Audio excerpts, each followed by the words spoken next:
Hello everyone. आपका जो अभी प्रीलिम्स का एग्ज़ाम है उससे जस्ट पहले हमने एक बार तो फॉरेस्ट रिपोर्ट पढ़ ली थी, वो 2021 की पढ़ी थी। बट अभी रिसेंट आपके जो पर्यावरण और वन मंत्रालय के मुख्य जो आपके मंत्री हैं श्री भूपेंद्र यादव जी, उन्होंने हाल ही में आपकी फॉरेस्ट रिपोर्ट सन 2023 की भी जारी कर दी है। यानी अब जो आपको डेटा पढ़ना है, पुराना जो मैंने आपको क्लास में पढ़वाया था, अब वो रेलेवेंट नहीं है। अब ये जो नई रिपोर्ट आ गई है ये रेलेवेंट है आपके एग्जाम के हिसाब से। तो आप सभी अपने नोट्स में भी इसे अपडेट कर लेंगे, ठीक है। पुरानी को सिर्फ तुलनात्मक रूप से कुछ ध्यान में आप रखिएगा कि कितना पिछले साल वृद्धि हुई थी, कितना इस साल वृद्धि हुई है। तो कुछ तुलनात्मक बातें आप उसमें से याद रख लीजिएगा, क्योंकि आपने पहले पढ़ लिया है तो डेफिनेटली वो आपको याद ही होगा। तो कंपैरिजन इजीली आप कर लेंगे। बाकी अभी नई रिपोर्ट हम शुरू करते हैं। हम जो रिपोर्ट पढ़ रहे हैं उसको भारत वन स्थिति रिपोर्ट यानी फॉरेस्ट सर्वे बोलते हैं, Indian state forest survey report बोलते हैं। ये 2023 में जो आई है ये इसका 18वां संस्करण है, 18th एडिशन है इसका। कौन सा संस्करण है? 18वां संस्करण है। इसे जारी कौन करता है? इसे हमारे देश का पर्यावरण और वन मंत्रालय जारी करता है, जिसके अभी मंत्री हैं श्री भूपेंद्र यादव जी। अब ये जो रिपोर्ट जारी हुई है ये संस्थान कौन सा जारी करता है? पूरे फैक्ट्स वन लाइनर ध्यान से सुनिएगा। सबसे पहले 2023 की रिपोर्ट आई है, ये 18वां 18th एडिशन है। इसे हमारे देश का पर्यावरण और वन मंत्रालय जारी करता है, जिसके प्रभारी मंत्री हैं अभी श्री भूपेंद्र यादव जी। संस्थान कौन सा है जो इसे जारी करता है? तो है भारतीय वन अनुसंधान संस्थान देहरादून में। कौन सा संस्थान जारी करता है? भारतीय वन अनुसंधान संस्थान देहरादून में। इसी का क्षेत्रीय कार्यालय आपके मध्य प्रदेश के जबलपुर में है, ठीक है। अब ध्यान रखिए इसकी हिस्ट्री के ऊपर। सबसे पहले ये जो रिपोर्ट जारी की गई थी ये सन 1965 में जारी की गई थी, लेकिन ये तब जारी की गई थी एक पायलट प्रोजेक्ट के रूप में। अब आप बोलेंगे अभी से 18वीं कैसे हो गई, फिर और ज्यादा होनी चाहिए। तो पूरा सुन लीजिए, आपके डाउट्स क्लियर हो जाएंगे। सबसे पहले इस तरह की कोई रिपोर्ट जिसमें हमारे देश के जितने भी वन संसाधन हैं, वन आवरण है, वृक्ष आवरण है, उनका आकलन किया गया, ये पायलट प्रोजेक्ट के तौर पर सन 1965 में जारी की थी। तब हमारी अकेली भारतीय सरकार इस इनिशिएटिव का पार्टिसिपेंट नहीं थी। उस समय दो इंटरनेशनल संस्थाओं ने हमारा सहयोग किया था, वो थी फूड एंड एग्रीकल्चर ऑर्गेनाइजेशन और यूनाइटेड नेशन डेवलपमेंट प्रोग्राम। तो पहली बार सन 1965 में जब हमने ये रिपोर्ट जारी की थी तो इंडियन गवर्नमेंट को किसने सहयोग प्रदान किया था? फाओ और यूएनडीपी में आपके 1965 में। लेकिन तब इसका नाम भी दूसरा था। तब इसका नाम था PISFR यानी pre investment survey of forest resources. क्या नाम था? Pre investment survey of forest resources. उसके बाद जब ये थोड़ी सक्सेसफुल हुई तो सर्वप्रथम सन 1981 में इसका पुनर्गठन किया गया और इसको आज का नाम दिया गया भारत वन स्थिति रिपोर्ट 2023, ठीक है। 1965 में हम पायलट प्रोजेक्ट की तरह लेके आए, फाओ और यूएनडीपी के सहयोग से। किस नाम से लेकर आए? PISFR के नाम से लेकर आए। फिर हमने देखा कि ये सक्सेसफुल है, इससे हमें संसाधनों का आकलन करने में मदद मिल रही है। तो सन 1981 में हमने इसका पुनर्गठन करके इसका नाम क्या रखा? भारत वन स्थिति रिपोर्ट 2023। और इस तरह की वर्तमान की जो रिपोर्ट आ रही है, जिसका 18th एडिशन अभी हम पढ़ने वाले हैं, यह वर्तमान स्वरूप का प्रथम प्रकाशन हुआ सन 1987 में। तो वर्तमान स्वरूप का प्रथम प्रकाशन कब हुआ? सन 1987 में, 1987 में। और सन 1987 से ये द्विवार्षिक रूप से हर 2 साल में एक बार प्रत्येक 2 वर्ष में प्रकाशित होती है। इस हिसाब से 2023 का जो संस्करण है ये हमारा 18th संस्करण है। यहां तक सभी को क्लियर हुआ? मैं एक बार फटाफट से फिर से बोल देती हूं। हमारी जो वन स्थिति रिपोर्ट है ये हमारे देश के वनों तथा वृक्षों का आकलन करती है। वन और वृक्ष का अंतर मैं अभी आपको आगे बताऊंगी। इस तरीके की सर्वप्रथम पायलट प्रोजेक्ट की शुरुआत सन 1965 में फाओ यूएनडीपी के सहयोग से हमारी इंडियन गवर्नमेंट ने की थी। नाम था pre investment survey of forest resources. जब ये सक्सेसफुल हुई तो सन 1981 में इसका पुनर्गठन किया भारत वन स्थिति रिपोर्ट 2023 के रूप में। और इस तरह का पहला प्रकाशन हुआ सन 1987 में। और इसी के तर्ज पर अभी 2023 का 18th एडिशन हम पढ़ने वाले हैं, ठीक है। आगे चलते हैं इसमें। उसके बाद ये जो ISFR है, अगर एक शब्द में आपको टिक करना हो कि है क्या। इंडियन स्टेट फॉरेस्ट रिपोर्ट जो है या Indian survey of forest report जो है ये वन तथा वृक्ष क्षेत्रों का आकलन है। मुख्य तौर पे ये रिपोर्ट क्या करती है, भारत के वन तथा वृक्ष क्षेत्रों का आकलन है। तो आपके दिमाग में एक क्वेश्चन आना चाहिए कि वन और वृक्ष अलग क्यों बोला गया है। तो ध्यान रखिए, आप जिस बगीचे में जाते होंगे टहलने के लिए वहां पर भी ढेर सारे वृक्ष आपको मिलते होंगे।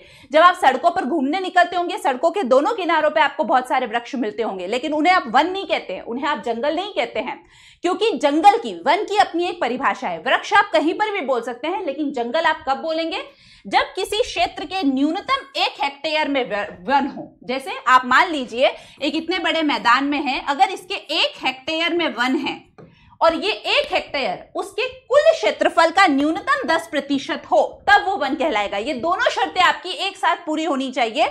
ऐसा क्षेत्र जहां पर न्यूनतम 1 हेक्टेयर क्षेत्रफल में वन हो और ये 1 हेक्टेयर क्षेत्रफल उस पूरे क्षेत्रफल का न्यूनतम 10% हो, तब वो क्षेत्र वन कहलाता है, अन्यथा वो वृक्ष क्षेत्र में आता है। बार बार पूरी रिपोर्ट में वन आवरण, वृक्षावरण, वन आवरण, वृक्षावरण नाम आएगा, तो होपफुली यहां से आपको क्लियर हो गया होगा। वन आवरण मतलब घने जंगलों की बात हो रही है और वृक्षावरण मतलब छितरे छितरे जो वन आपको जहां तहां देखने को मिलते हैं उनकी बात की जा रही है। ठीक है, अब इस रिपोर्ट में वन आवरण, वृक्षावरण, कच्छ वनस्पति आवरण, जिसे आप मैंग्रोव वंश भी कहते हैं, तो नाम ध्यान रखिएगा, जरूरी नहीं है वो मैंग्रोव वंश के नाम से ही आपसे क्वेश्चन पूछे, कच्छ वनस्पति से भी पूछा जा सकता है। ये इंपॉर्टेंट है, इस बार क्यों इंपॉर्टेंट है आगे की रिपोर्ट में आपको पता चलेगा।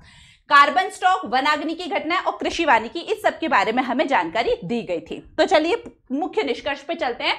ISFR 2023 का पहला मुख्य निष्कर्ष है कि हमारे देश का कुल वन, पहले टोटल से बात करते हैं फिर एक एक पे आते हैं। टोटल वन और वृक्षावरण कितना है हमारे देश का? 2023 की रिपोर्ट के अनुसार कुल वन और वृक्षावरण 8,27,357 वर्ग किलोमीटर है।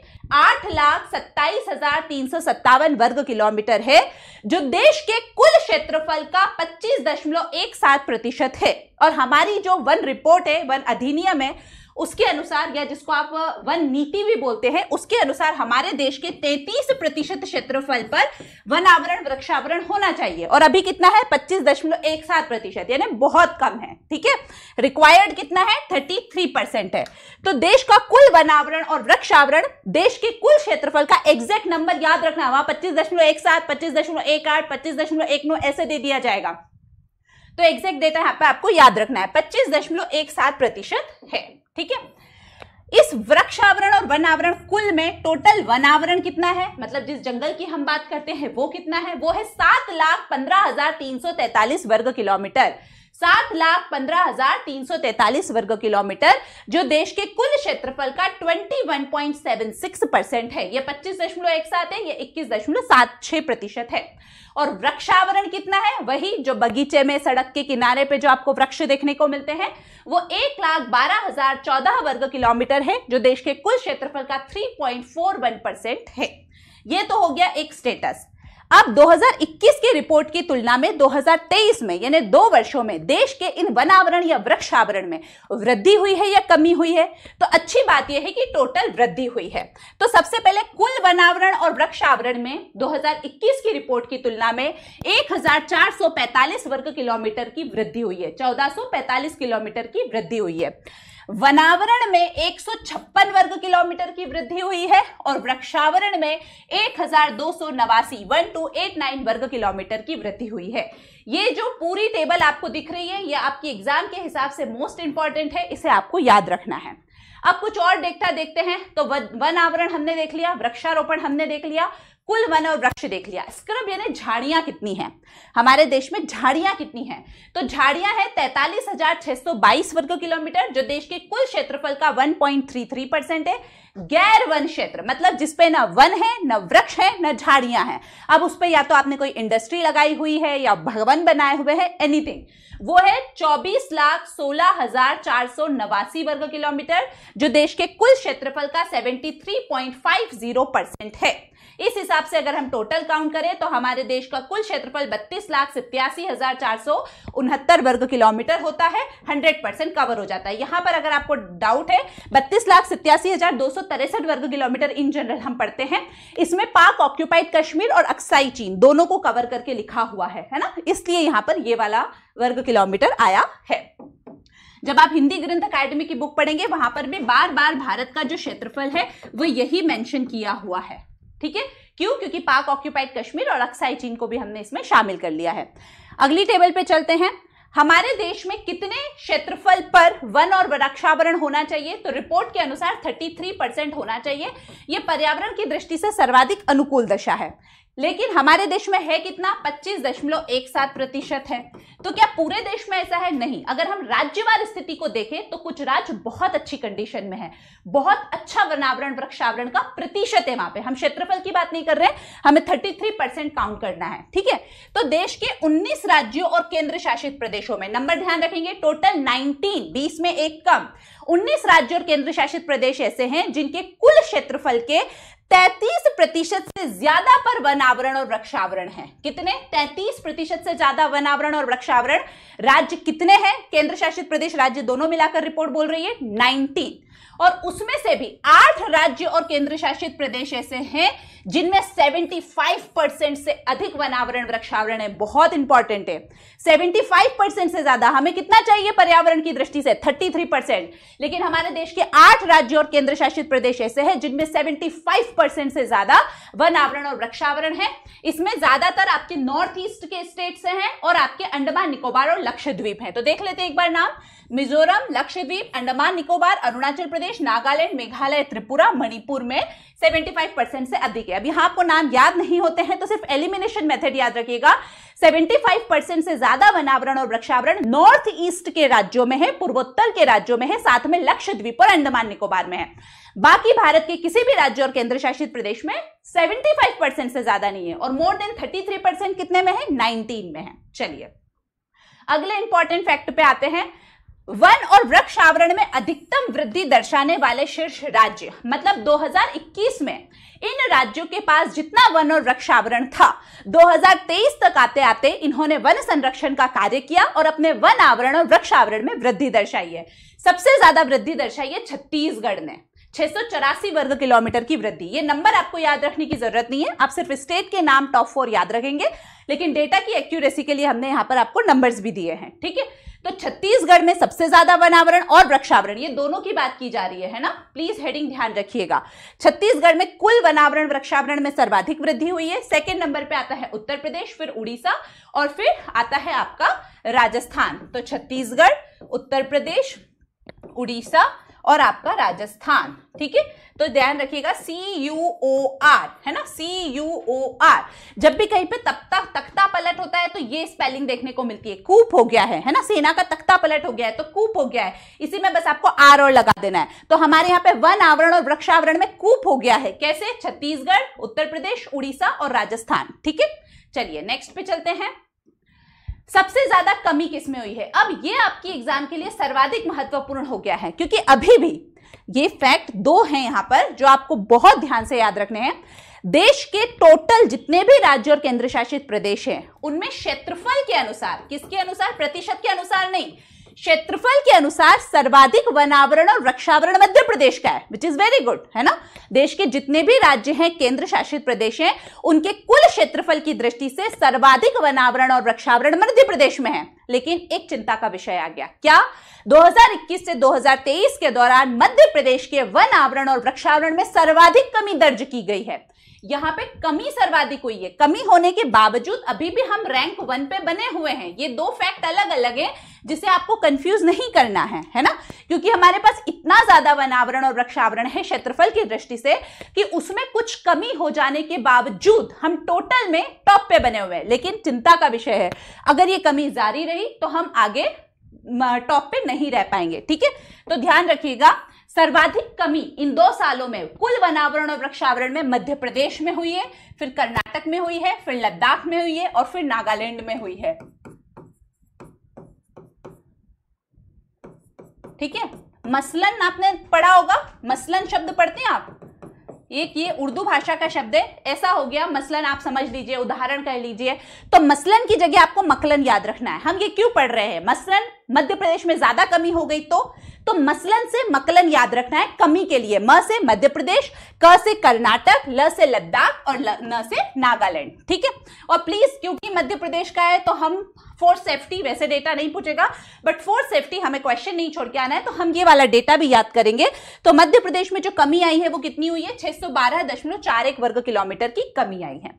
अब देखते हैं कुल भौगोलिक क्षेत्र के संबंध में वन आवरण प्रतिशत के संदर्भ में। अब हमारे देश के जितने भी राज्य हैं उनमें सर्वाधिक वन आवरण, जो जंगल था ना जहां पे कम से कम 1 हेक्टेयर पे हो, टोटल के 10% पर हो, उस वन आवरण सबसे ज्यादा कहां है। या कमी वृद्धि की बात नहीं की जा रही है, अभी वर्तमान में कितना है उसकी बात की जा रही है। तो प्रतिशत के संदर्भ में सबसे ज्यादा लक्षद्वीप में है, उसके पश्चात मिजोरम में है और फिर अंडमान निकोबार में है। तो यहां आपको क्वेश्चन ध्यान से पढ़ना पड़ेगा। भारत में क्वेश्चन है आपके पास में, भारत में प्रतिशत की दृष्टि से सर्वाधिक वन आवरण किस राज्य में है। अगर राज्य पूछता है तो टॉप पे आएगा मिजोरम। भारत में प्रतिशत की दृष्टि से सर्वाधिक वन आवरण किस राज्य में है, तो राज्य की दृष्टि से आपका टॉप पे कौन है, मिजोरम। और परसेंटेज भी यहां पर याद रखना कंपलसरी है। परसेंटेज कितना है, 85.34%, 85.34%। कुल पूछ लेता है कि सर्वाधिक वन आवरण कहां है, न राज्य न केंद्र शासित प्रदेश, तो टोटल में आंसर होगा लक्षद्वीप। यहां पर भी परसेंटेज याद रखना जरूरी है, 91.33%। ठीक है, और थर्ड नंबर पे आता है अरुणाचल प्रदेश 81.62%। ठीक है, चलिए अब वन आवरण में अधिकतम वृद्धि दर्शाने वाले शीर्ष राज्य। अब वृद्धि देखो, फिर से देखो, एक कंफ्यूजन क्लियर करते चलो। हमने टोटल पढ़ा, अभी टोटल वन और वृक्षावरण में सर्वाधिक वृद्धि कूप ने दर्शाई थी, तो हमने कूर कर दिया था। टोटल वनावरण और वृक्षावरण की वृद्धि की बात की जा रही है और अब केवल वनावरण की वृद्धि की बात की जा रही है। Confusion clear. पहले टोटल वनावरण और वृक्षावरण सब में कूप किया था, तो CUOR छत्तीसगढ़, CU है यहाँ पे और फिर O है उत्तर प्रदेश, उड़ीसा और राजस्थान हो गया। ठीक है, कमी में मसलन से मकलन याद किया था हमने, और यहाँ पे मिजोरम, लक्षद्वीप और अंडमान निकोबार। परसेंटेज सबसे ज्यादा कहां पर है। अब वन आवरण में अधिकतम वृद्धि, केवल वन आवरण में अधिकतम वृद्धि दर्शाई है मिजोरम, गुजरात और उड़ीसा में। मिग याद रखिएगा, मिग हमारे यहाँ का सबसे अच्छा विमान है, लड़ाकू विमान है, तो मिग उड़ता है, उड़ने से उड़ीसा याद रख लीजिएगा। मिग उड़ता है, उड़ने से उड़ीसा याद रख लीजिएगा। तो वन आवरण, जंगलों में जितनी अच्छी वृद्धि होगी उतना हमारा देश उड़ेगा, क्योंकि हम जलवायु परिवर्तन के लक्ष्यों को हासिल करने की तरफ तेजी से बढ़ेंगे। तो वन आवरण ध्यान रखिएगा, प्लीज वर्ड ध्यान से पढ़िएगा। केवल वन आवरण पूछा है, वन आवरण और वृक्षावरण पूछा है, क्षेत्रफल पूछा है, प्रतिशत पूछा है, वृद्धि पूछी है, कमी पूछी है, ध्यान से पढ़िएगा, है ना। तो देश के वन आवरण में सर्वाधिक वृद्धि मिग ने की है, मिजोरम, गुजरात और उड़ीसा। मिजोरम, गुजरात और उड़ीसा, वेरी गुड। चलिए अब क्षेत्रफल के अनुसार सबसे अधिक और वनावरण और वृक्षावरण वाले राज्य कौन से हैं। तो पहले प्रतिशत के अनुसार सर्वाधिक वनावरण वृक्षावरण कहां था, मिजोरम में, और अगर उसकी बात करें तो लक्षद्वीप और अंडमान निकोबार में।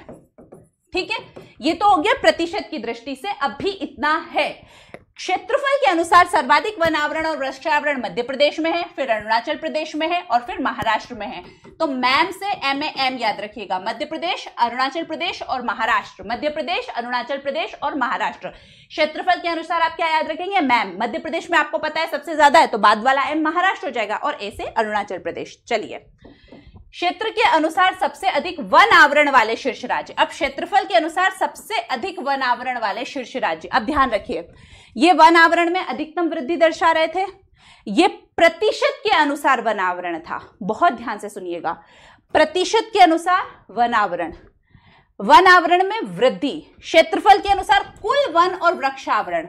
अब प्रतिशत के अनुसार केवल वनावरण, जो मैंने ऊपर बताया वो यहां आएगा। प्रतिशत के अनुसार मिजोरम, लक्षद्वीप और अंडमान निकोबार में वनावरण सर्वाधिक है।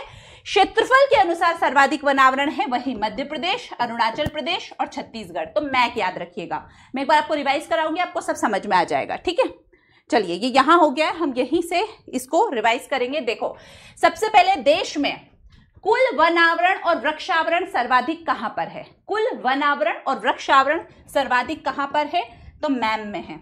एक सेकेंड रुको, जस्ट अ मिनट। ठीक है, कुल वनावरण और वृक्षावरण, कुल वन प्लस वृक्षावरण कहां पर है, मध्य प्रदेश, अरुणाचल प्रदेश और महाराष्ट्र। कुल वन और वृक्षावरण की बात की जा रही है।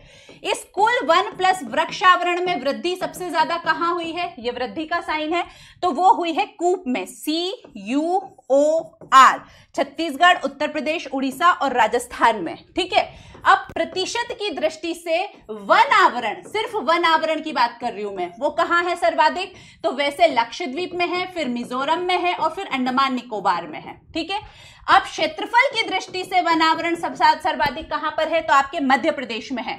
तो मध्य प्रदेश में था और सेकंड नंबर पे क्या आ रहा था, एक बार देख लेते हैं।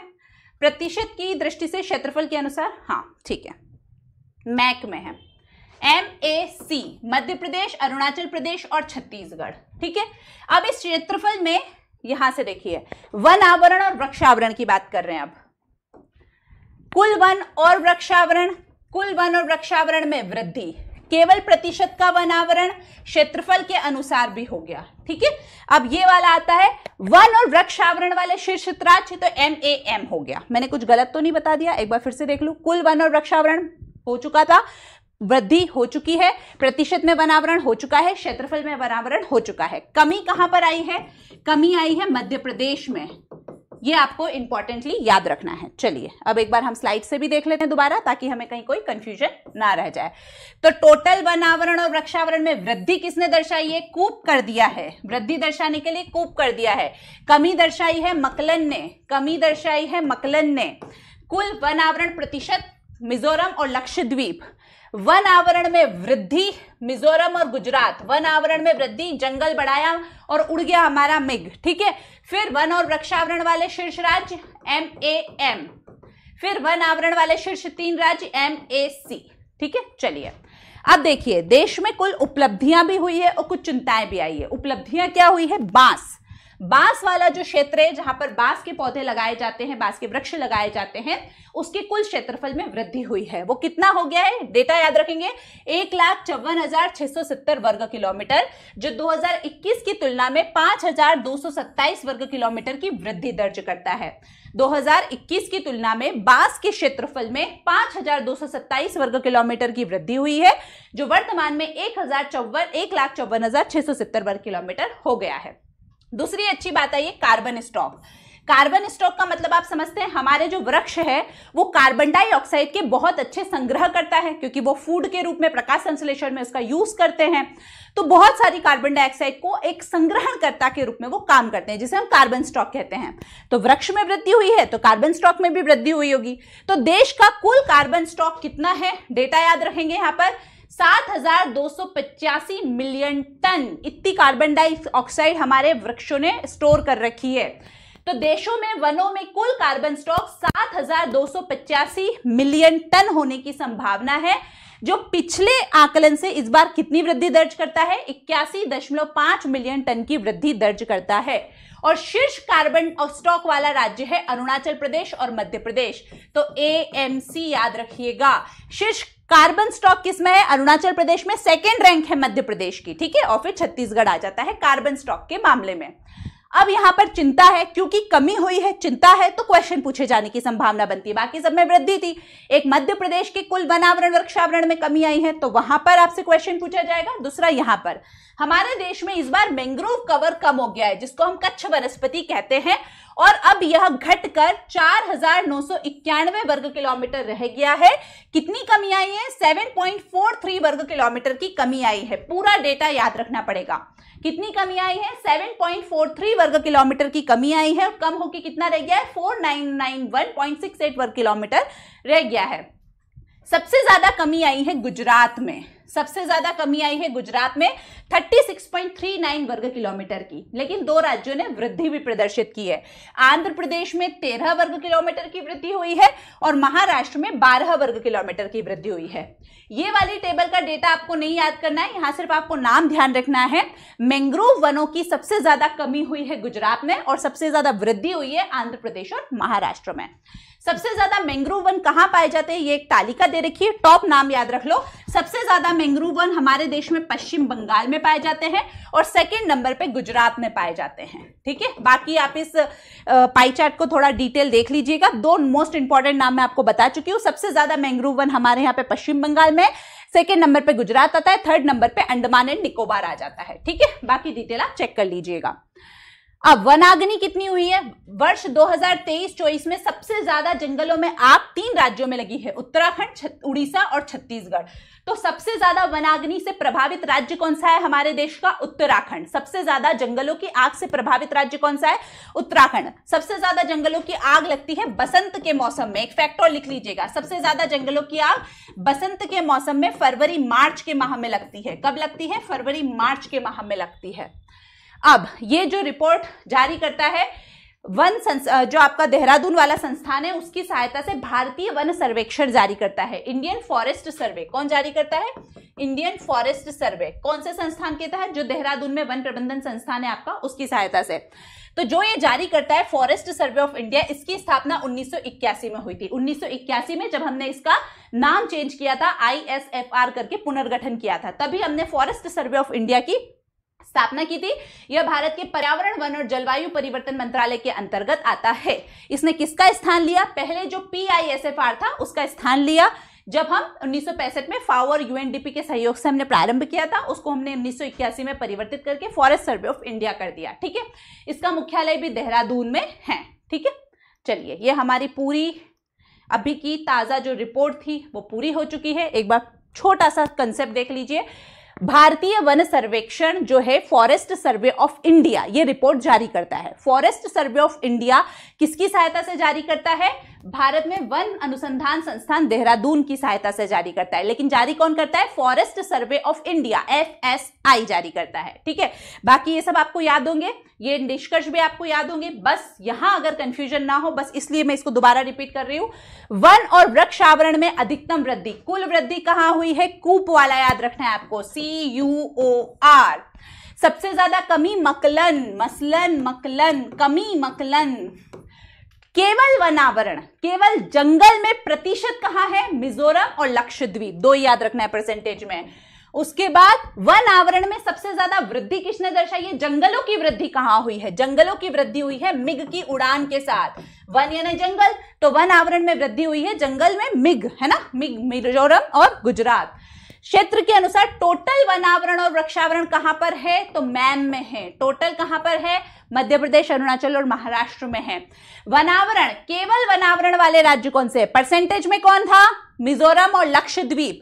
परसेंटेज वनावरण सर्वाधिक कहां पे था? मिजोरम और लक्षद्वीप। क्षेत्रफल कहां पर है? मैक में है। क्षेत्रफल कहां पर है? मैक में है। ठीक है, बस। और शीर्ष कार्बन स्टॉक अरुणाचल प्रदेश और फिर मध्य प्रदेश है। ठीक है, होपफुली यहां से आपको पूरा समझ में आ गया होगा। यहां से आपका इजीली एक क्वेश्चन बन जाएगा। ध्यान से इसे 2-3 बार रिवाइज करेंगे, आपको समझ में भी आ जाएगा। ठीक है, चलिए, थैंक यू।